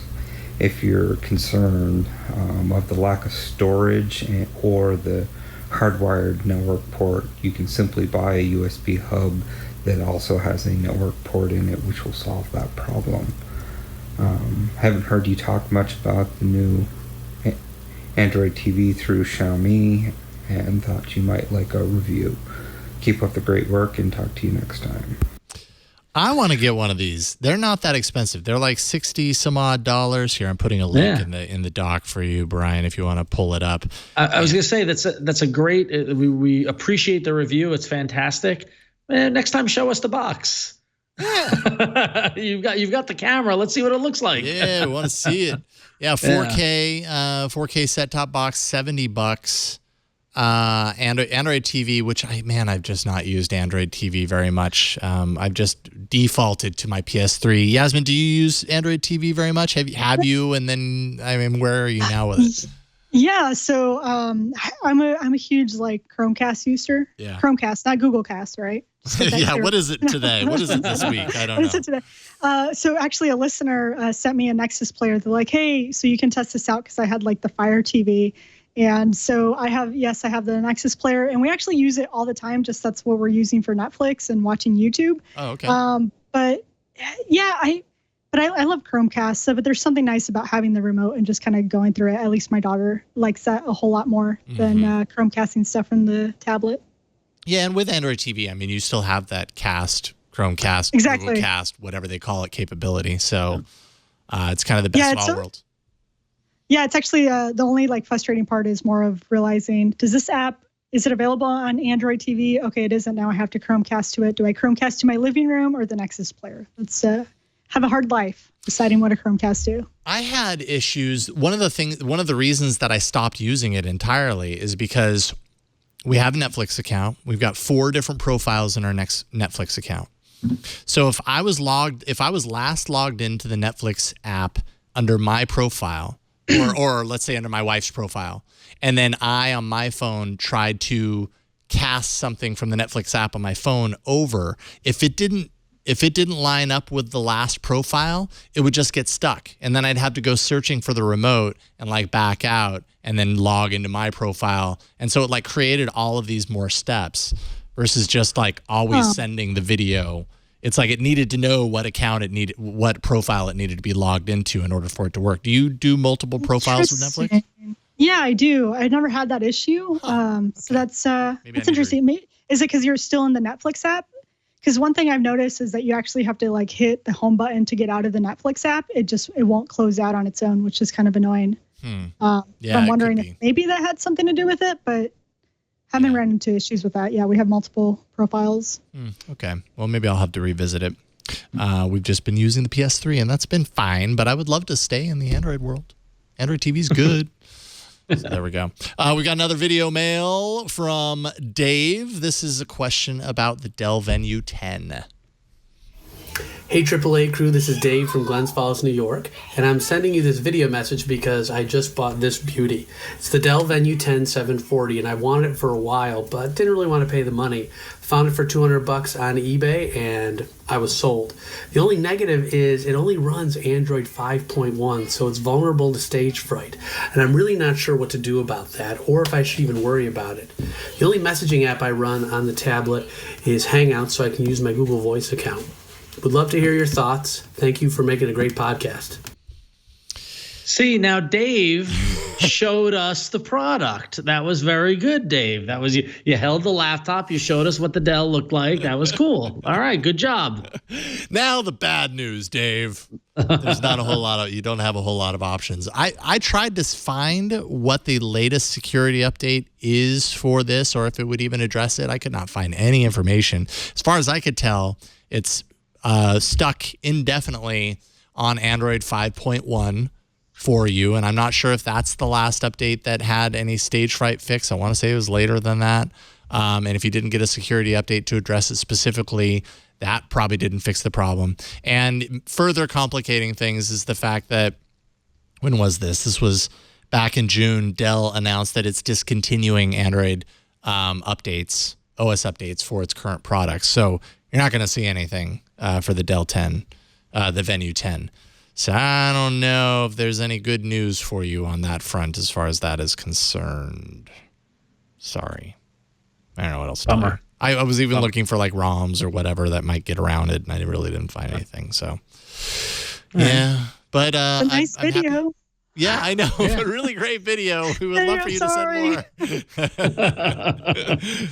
All right. Well, that's actually, wait, before we move on, Wade County has a point about stage fright having to do with MMS. If this doesn't have cell connectivity, maybe that it helps out at least a little bit. But stage fright was more of an underlying OS insecurity. MMS and Hangouts was a particular way to get at it, but I think there were other ways, and it really needs to be addressed at the OS level. I could be mistaken. Email us aaa@twit.tv if I'm wrong, or if I'm right. I want to hear from you if I'm right too. Yeah. Okay. Nice to find out when you're right? So, all right. Next up, we got an email from Brian, not Brian Cranky Hippo, I don't think. Brian, was this you? No, not me. Okay, just checking. I would just ask everyone. Yeah. Yeah, you just hey, I got a question. All right, so Brian, not Cranky Hippo, writes in and says, I came across this article and scrolled through it fairly quickly since the items at the top of the list are pretty basic. But as I came to the end of the article, and we have the article there if you want to pull it up, Brian, good job. It's an article about 8 Android gestures that speed up everyday tasks. He says, but as I came to the end of the article, I was stunned to see not one but 2 Google keyboard shortcuts that I didn't know about. One is that you can swipe left from the backspace key to highlight entire words to delete. The other is that you can use the space bar as a slider to move the cursor within the text. I consider myself a power user, so I was shocked that I didn't know about these very useful shortcuts. I thought it might be worth mentioning on the show. And you're right, Brian, it is worth mentioning on the show. And I'm not going to rub it in, but I totally knew about those as well, and they're awesome. And I love all those little interface tricks that are happening in keyboards, and this is just two great examples. And I think that depending on the keyboard you use, whether it's the Google keyboard or if you're using SwiftKey or any other keyboard replacements, they're all chock full of these weird little interface kind of things that sometimes you don't know about. And it's nice to see them documented in articles like this, and that way you've learned something new, not once but twice. So Jason, did you know about these? Or? I think I had seen them at one point and then I completely forgot about them. Now I'm happy that I know that I can just move on the space bar and that moves your cursor along, or you swipe over from the backspace. Like, I didn't know about that one. That deletes all the way to the beginning. So let's go around the table and say the keyboard that we use. Why not? I'm doing Google Keyboard. I used to do SwiftKey all the time, and then for some reason I switched to Google Keyboard, and that's been my keyboard of choice. Yasmin, what about you? I am currently now on Google Keyboard, but yeah, I've used SwiftKey, and then Flexi. I was using that for a bit. I went through like a whole season where I was just using all the keyboards. But yet, actually, the reason that I switched over to Google Keyboard is because I could use on the space bar. You go in between the letters, thing I just talked about. That is awesome. Here's something I didn't know. So if you go into settings and go into your keyboard settings for languages, you can actually change the height of your keyboard, because that was one reason I was on SwiftKey. I really like the smaller keyboard. And if you didn't know that you could do that, now you know. You can change colors and all of that fun stuff inside theme it Google up and Keyboard. everything. Nice. Yep. What about you, Ron? So you guys are going to love this. I am technically on SwiftKey, but I'm not using SwiftKey. I'm still using that Swiftmoji keyboard that I brought to the arena a couple of months ago that is by SwiftKey, that has all the SwiftKey goodness in it, but it also has an emoji predictor above the keyboard based on what you're typing. Yep. And it's gotten to the point now where I cannot live with that goddamn thing. Where like literally I can write, I can just write sad, and then it suggests the sad emoji, and I tap it and it replaces the word sad with the sad emoji. And it's like, so like part of it is like when you're using an emoji and you're going through all those screens, like, oh, where is the cactus? Like, totally. Now you just type in, I type CACT, and then it comes up and it replaces the text. And I can't live without it, and I'm embarrassed to say that. I had that. I will admit I had that installed for a while because I installed it to show it off on the show, and then I never got around to like switching back to the thing. And for the same reason, I was like, actually, this is kind of nice. Like, I never have this easy access to emoji. It's why I don't use emoji, because I find it more complicated to find them when all I want to do is just move through my conversation. So now that we're talking about keyboards, though, I am annoyed because my girlfriend is on an iPhone and she uses Gboard, which is the keyboard by Google that they made for iOS, that has got all sorts of bells and whistles that aren't in the Google keyboard on Android as of yet, even though last May and June they said that they would bring those features over. So if you have a friend who's using iOS and you've seen those features and you like them, go check out /keyboard, which I'm pretty sure we had in the arena. I think I might have brought it, but /keyboard is one that has got not only the emoji stuff, but GIF integration, as well as location and search and all that kind of cool added functionality in the keyboard. So yeah, check out /keyboard. That's a good one. Nice. Hey, Ron, I have a quick question. Does it have like the new emojis in the keyboard that you're using? Yeah, it's pulling off of whatever emoji libraries I have installed on the phone. So yeah, so it's pulling the ones that I have in, and so but it doesn't have the brand new ones. It has I don't know. Okay. I haven't checked my emoji pack yet. So yeah. Well, you better dig into that and find what you're missing. I should. We have another video mail from David. Thoughts on calendar access with voice actions? I have an interesting question for you. I work for a company where my schedule kind of changes day to day, week to week. It's always something different. What I wish I could do is I wish I could put my schedule into like Google Calendar or something like that, and then ask Google every day or when I need to, what's my work schedule tomorrow? When am I off work tomorrow? When do I start work tomorrow? Something like that, instead of having to keep checking my schedule every couple days to remind myself. So if you guys have any ideas, that would be great. Thank you, and I will look forward to an answer. I would love to give you an answer, but I couldn't figure out exactly. I mean, I think I understand what you're saying. You want more like natural language voice kind of queries into your calendar, like when is my lunch break tomorrow, or that sort of stuff, as opposed to like actually looking at the calendar. I believe. I don't know. I was thinking if this then that there might be a solution there, but I wasn't quite sure. I didn't have the time to look into it. JJ in the chat room is mentioning that as a possible option, but I thought we'd play it anyways, even though we don't have a specific answer. At least I don't. Maybe you two do. That way, if people who are watching or listening have ideas on how to do this, they could let us know, and we'd share it with you once we hear from them. I do. I have something to say. I guess it depends what phone you're using. If you do have the Pixel, the Google Assistant, you can ask it for, like, you can even say good morning and it'll read off all your events. Mm-hmm. Currently only tied to what your Google Assistant account. So if you have a different work account, it won't pull that up. So that stinks. But I'm curious if Google Search, I think if you ask it for your agenda, it might start reading off the stuff. I can't say that's 100% though, but I believe there was like a what's my agenda thing that would show that. Okay. And yeah, some folks in chat room are echoing that as well. So, okay. Yeah, I guess that just depends on what phone. Did David mention exactly. the phone? I didn't catch that. I was wondering that. Yeah, I don't know if we heard exactly what phone. Obviously, Assistant's on Pixel right now. Might be on other phones at some point. Right now, it's just on the Pixel or Google Home. So I don't know if that helps. But anyways, if anyone else has any suggestions, do that. Send us an email, aaa@twit.tv, and that'll be it. All right. And our last video mail comes from Adam, which is a topic near and dear to my heart, Google Home. Let's see what Adam's cooked up with Google Home and Amazon Echo. Okay, you can say it. Alexa, what's on my calendar tonight? Tonight, there is one event. At 6 p.m., there's, hey, Google, what's on my calendar tonight? You have a calendar entry today at 6 p.m. The title is, Alexa, what's on my calendar tonight? Oh? I mean, just to show that it's possible to get them talking to each other. You have a calendar entry today at 6 p.m. And it just goes on. The title is, Alexa, what's on my calendar The tonight? sad thing about this is that the only way this ends is by unplugging one of them. Yeah, pretty much. That's it. All right. We get it. Wow. So you can do that if you are spoiled in the riches of having both a Google Home and Alexa. By the way, totally loving my Google Home. The more I use it, the more I love it.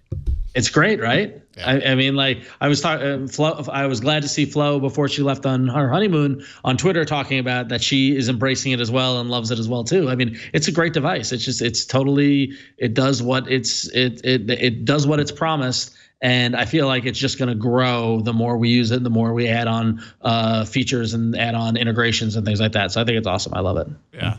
What do you think, Yasmin? I know you have it as well, right? Yeah. I love it. Connecting it to if this and that has been pretty awesome because you can trigger different things to connect, like your hue lights, set different scenes and whatnot, which is pretty cool. I love it. I think the only frustrating part is sometimes one response will give you an answer, but then you have to ask it in that same way in order to get it.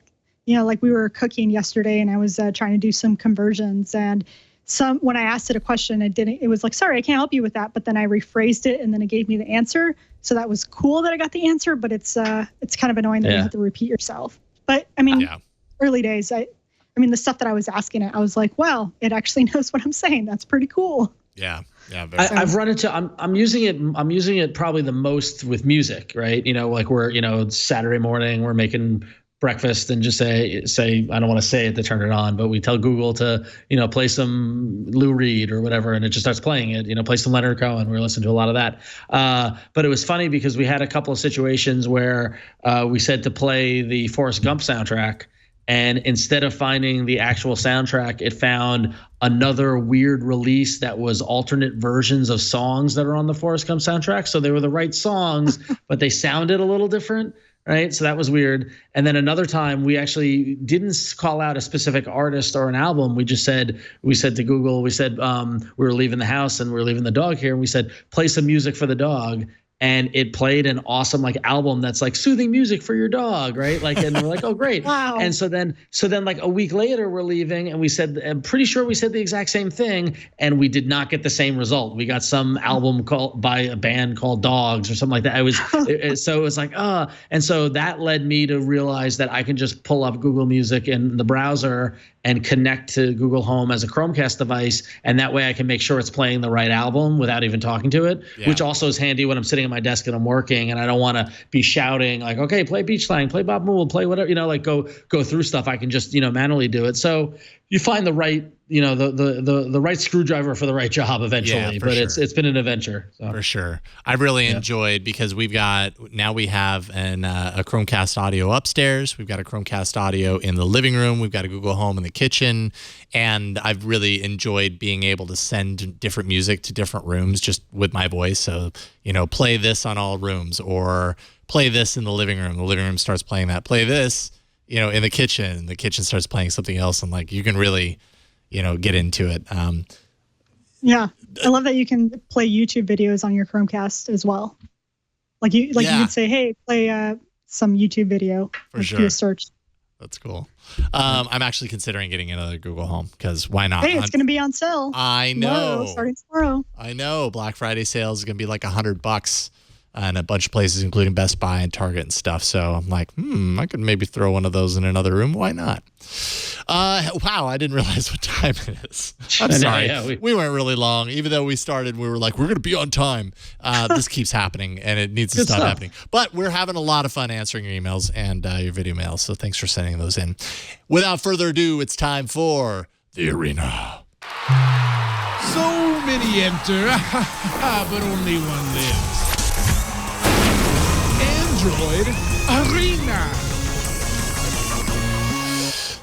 Jason, what's up? In your defense on the time, I feel like our dock broke at some point with their little time notes. Did it? I think it did. I think. Anyway, go on. We'll talk about it afterwards. But I'm looking at it. I think I'm to blame with my rant. I'm sorry. No, not at all. You're fine. One. Nope. You're fine. You know what? Guest is never to blame. That's just how it rolls. Never to blame. So let's see here. Checking in on last week's vote. Power Director wins at 40%. That was Guest. That was Team Guest. Excellent. Wow. Second place, Fingerprint Gestures at 28%. Third place, Countable at 19%. And fourth place, Custom Search Bar Widget with 13%.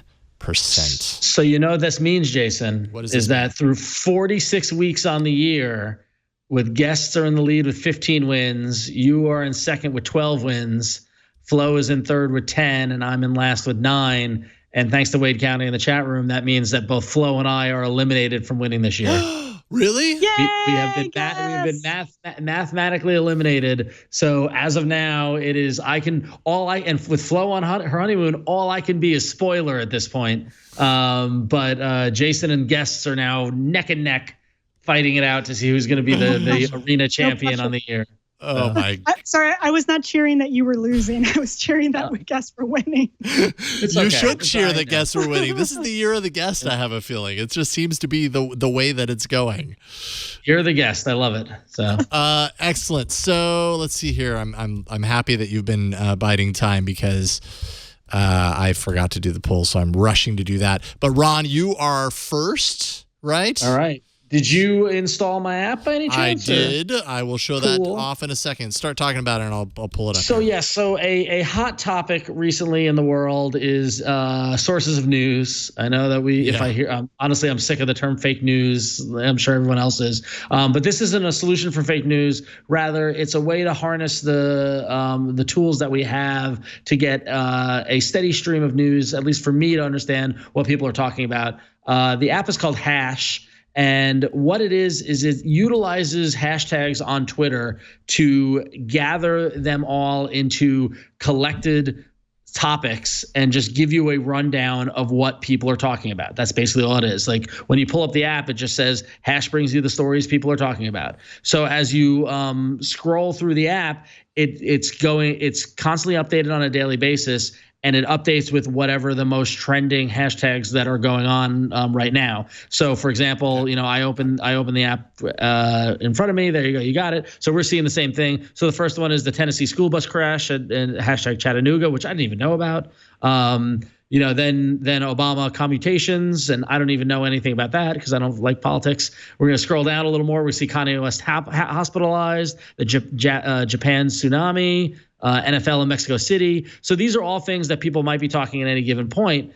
And so if we scroll up to Prince, if we tap on something, then what it does is it proceeds to give you just a rundown from Wikipedia on the subject. In this case, it's Prince, and then give you a series of tweets from reliable vetted sources, in this case Rolling Stone or some radio stations or The Wrap, Idolator, all this sort of stuff that are all covering the new Prince music that is released. So for someone like me who can't stand the news, does not read the paper, does not watch cable news, does not watch any of this stuff, it's a good way to say, hey, I see people on my Twitter stream talking about Prince, what's going on with that? Pop over to Hash and you get the gist of what's going on with that story.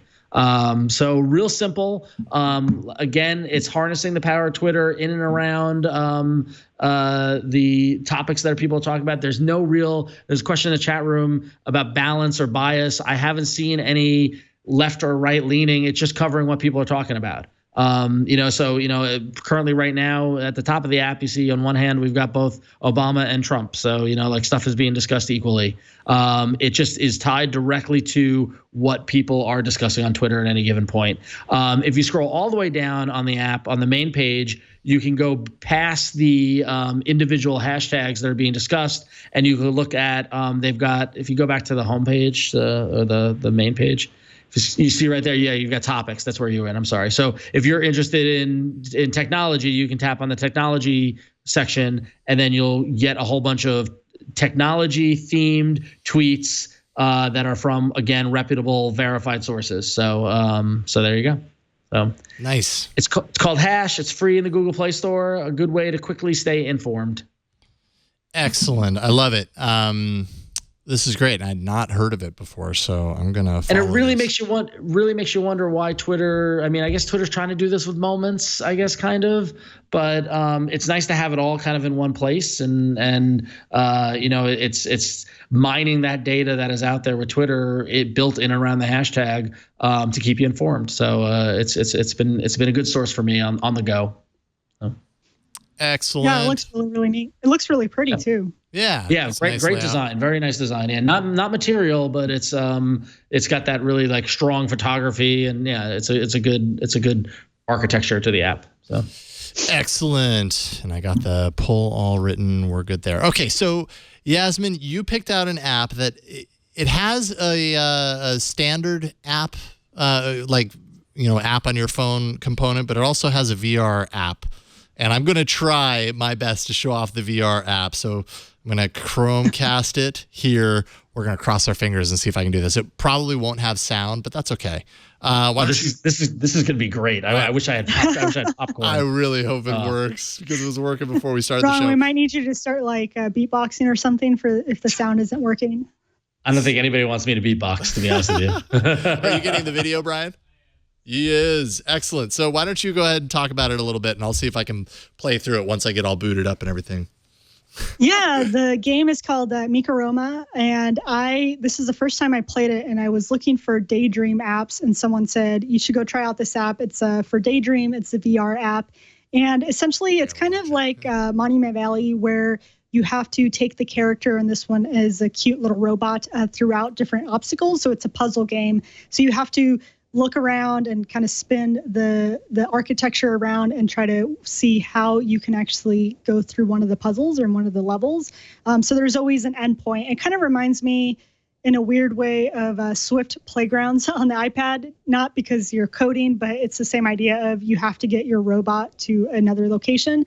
So you're playing it right now on VR, and it's actually super, super fun because you can you can attach yourself to the building, kind of like what you're doing now, and you're actually lifting it up, and you can also lift it down. So it's actually really neat because you kind of get to explore the entire building, the entire architecture, and explore where the robot's next steps are. Other things that you can do is you can attach to movable blocks, which then move the objects like up and down. So it's a puzzle game, so you kind of have to think through that. And if you want to get your robot to move, you would just tap on one of those open spaces, what's showing you via the little like illumination. Yeah. There we go. There's a robot. So it's super fun. Yeah. So there we go. So you got one of those movable blocks. So I've actually never played this on the mobile phone. I just started playing it on Daydream. And after realizing this is super cool, and I looked it up and it's available on the phone. So the phone is actually free. The cool things about it is that people can create different levels and then you can share them. So in essence, you can never run out of different obstacles. So that's actually pretty cool that it allows you to do that. I haven't messed with the building like your own levels thing, but I think it would actually be pretty fun and you can share it with people. So it's a super fun game. The mobile app is free and you can give a donation to the developer. And then the VR app, I believe, costs $3.99. So depending on your use, I think it's totally worth it for VR, by the way. So awesome. I love it. Yeah. I love the dimension to it. When you're kind of locked in here, it really feels like I'm looking at like a Jenga tower that exactly hollowed out or something. Although Brian, can we go back? Can we go back to the shot with Jason? Because it's just really, it's not. Please. Yeah, I mean, you need. That was the best part. Oh, this is great. We should have Daydream apps in the arena every week now. Yes. This is fantastic. We just might, Ron. You might get your wish. So if you vote for this app, they will have Daydream apps all the time. Gotta keep the guests alive, you know? Whoa, Yasmin, just making I'm doing some marketing here. Declarations. Oh man. Okay. Hey, it's not my show, so they can't hold me accountable, you know? I have a feeling you're in the running though. This is the year of the guest, and that's a pretty solid. Oh, nice. I like what you did. See, I didn't even know that you did that. I was just locked in my own world, and I love that. Oh yeah, no, we could see what you were doing. So excellent. So you saw me picking my nose. You saw me to control a little robot. Mikorama, and like we said, there is a regular version and there is a VR version. So whether you have Daydream or not, you can still play this. Just search for it. I love it. That's awesome, and it really kind of shows the power of the controller and kind of what you can do with it as like a starting point. I think this controller is really going to take all this stuff to another level. Mine is also a game, although I don't think I'm going to be able to get audio because I don't know. Oh, no, never mind. It stretches. What is mine? What is mine? That is an important question to ask. Mine is a game, but it's also a game that's built around research for Alzheimer's. It's a game called Sea Hero Quest. And, I'm still casting, aren't I? Yeah, just do this. If we're casting, we might as well just. Although we won't be able to hear it, but whatever, it's fine. The audio isn't as important. So basically, this is a game that's all around generating research for dementia and Alzheimer's. Basically, getting lost is an early sign of Alzheimer's, but getting lost in the sense of dementia versus normal scenarios, just normal everyday life, is difficult for researchers to tell apart because what they're trying to do is get kind of an early insight into the onset of dementia or Alzheimer's. They say, the people the researchers that helped to develop this game say that 2 minutes of gameplay is actually equivalent to 5 hours of lab data. And they've scaled this up. There's something like 2-some odd million people who have played this game and generated all sorts of data for helping with Alzheimer's. Now, I've not played this level here, so we'll see how this goes. But normally, the levels that I have played, the level will start with like a map, and you will have to kind of like memorize the map and then go into the game and follow the path. Wait to capture the perfect photo. That's a pretty good one. Sure. I got it. Great. But as far as applying to the research itself, you'd be shown this map and then you have to try and navigate based on your memory of the map. And there's another level where you'd get like this flare gun and you aren't really warned about this. You find the flare gun, then it turns you around backwards and it says, shoot the flare gun in the direction that you think you came from. And so it's kind of like goes backwards on your memory of where you've traveled and all that sort of stuff.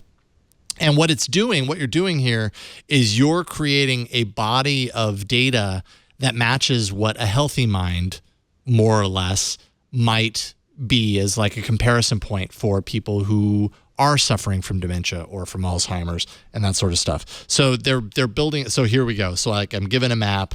I have to memorize the map and all the points that I'm supposed to go. And then when I go out on my ship in the water, I have to travel that direction and remember that path essentially. So it's a fun kind of like memory kind of challenge as you play through the game. The gameplay mechanics are fun, even though what you're doing is really building a case for research and everything. So you'd think that the game wouldn't be enjoyable potentially, and it actually is. And while you're playing it, you're actually doing a bunch of good and giving a lot of data to researchers on something that's very important. So it's called Sea Hero Quest, and check it out and help with some research while you're playing a game. Do some good. And there you go, Sea Hero Quest. All right, I have published the poll. I was somehow able to figure this out while we were showing off apps. Do it with one hand while I'm showing off an app on another hand. bit.ly/AAA vote 293. bit.ly/AAA vote 293. To place your vote is your favorite app, Sea Hero Quest, Mikorama VR, or Hash. Place your vote. We'll check in on it next week and see who is the winner. Is it the guest? I think it might be the guest. Who is Brian going to vote for? I'm on the edge of my seat now. I saw the cursor moving around. I didn't see a vote get cast. You'll have to wait till next week. I'm not playing any favorites. Oh, wow. It's going to be that kind of. It's going to be that way, is it? It's going to be a cliffhanger. We'll have to see. You'll just have to come back next week to find out. That's it. We've kept you far too long tonight. For a night that we had not very much news, we really stretched this out. But yeah, but it was good. It was good times. It was a lot of fun. And Yasmin, really appreciate you sticking through it and hanging out with us tonight. It was a lot of fun. Yeah, thanks for having me on the show. Absolutely. Always love getting you on the show. Tell people what you want them to know. Where do you want people to find all your work online? Yeah, you can find a material podcast at relay.fm/material, where we talk about Google and Android and all of the Android universe. So super fun with Andy Nako and Russell Ivanovich. Yeah, excellent. You guys are doing great work. Really appreciate you taking time, and keep up the great work there. Appreciate it. Yeah, tell Flo I said hi. I will. I'll tell her that you almost bailed once you found out that she was on the show. I for real thought she was going to be here. Sorry. Just let down. Sorry. If she ever comes back, let's keep in mind that. So, I mean, stay in New Zealand. I mean, I'm looking at her Instagram and I'm seeing these like gorgeous, like island photos. Like, I wouldn't want to come back from that. So, yeah. Hey, you could podcast from an island, Yeah, that's true. You can podcast from anywhere. Ron, what about you? So you can go to twitter.com/RonXO, where you can follow me. You can find all my stuff at about.me/RonXO. But last week I teased it. I've got a new podcast coming out with my good friend Tom Merritt. It's launching tomorrow, and I'm debating whether I tell you guys what it is or not, because it's not out yet. Well, it's up to you.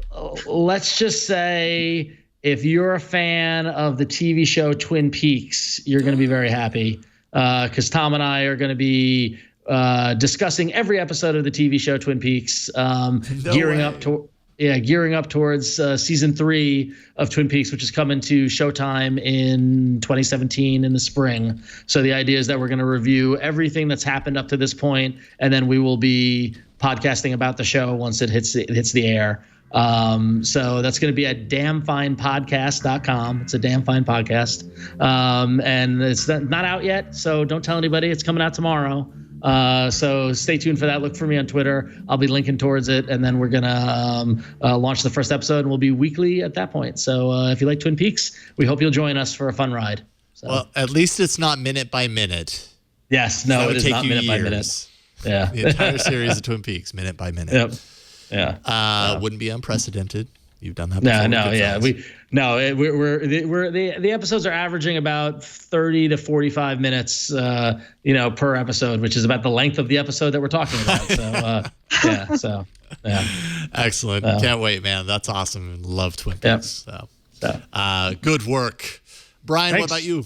I'm going to be looking forward to Ron's Twin Peaks podcast. That sounds awesome. I'm a big fan of Ron, so I'm going to be looking forward to that. Otherwise, I'm doing reviews for screensavers every once in a while. Know-How on Thursdays. We just finished our beer review segment, so if you've been thinking about making beer, you'll learn how it's done and the pros and cons of just using like a little Mr. Beer kit or whatever. But holiday Know-How's coming up, so we're doing Raspberry Pi MAME. So Nice. Revisiting that project, and it is crazy simple compared to what it used to be. But still a fun project nonetheless, so check that out. Awesome. Do it. You can find me at about.me/Jason Howell, music at yellowgoldmusic.com.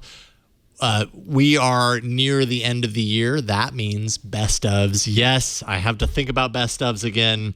I would love your help. If there's any moment from this past year that you think we should include in the All About Android best of for the year, for the month, the week that we are dark here at Twit, which is between Christmas and New Year's. We're going to have a best of episode there. Please fuel me with your moments from the year. Twit.tv/best of. You can do that for All About Android and pretty much all of the Twit shows. Not all shows are doing best ofs, but many of them are, and they're on that page. If you go there, you can let us know everything you actually know about that particular moment, where we can find it. The more information, the better. But I would certainly really appreciate it, because I'm going to have a lot of work ahead of me pulling these moments. So thank you for that. But that is it for this week. Really appreciate you guys week after week coming back and sending us your feedback. You can continue to do so. Voicemail 347-SHOW-AAA. You can send us email or video mail at AAA@twit.tv. You can find us on Twitter. We're at Android Show. We are on Reddit at twitaaa.reddit.com. You can influence the stories that are on the show. Show notes and past episodes can be found at twit.tv/AAA. You can also find our episodes on YouTube, iTunes, Pocket Casts, all over the map. And you can catch us live every Tuesday starting sometime around 5:30 p.m. Pacific at twit.tv/live. That is it for this week. We'll see you next week on another episode of All About Android. Bye, y'all.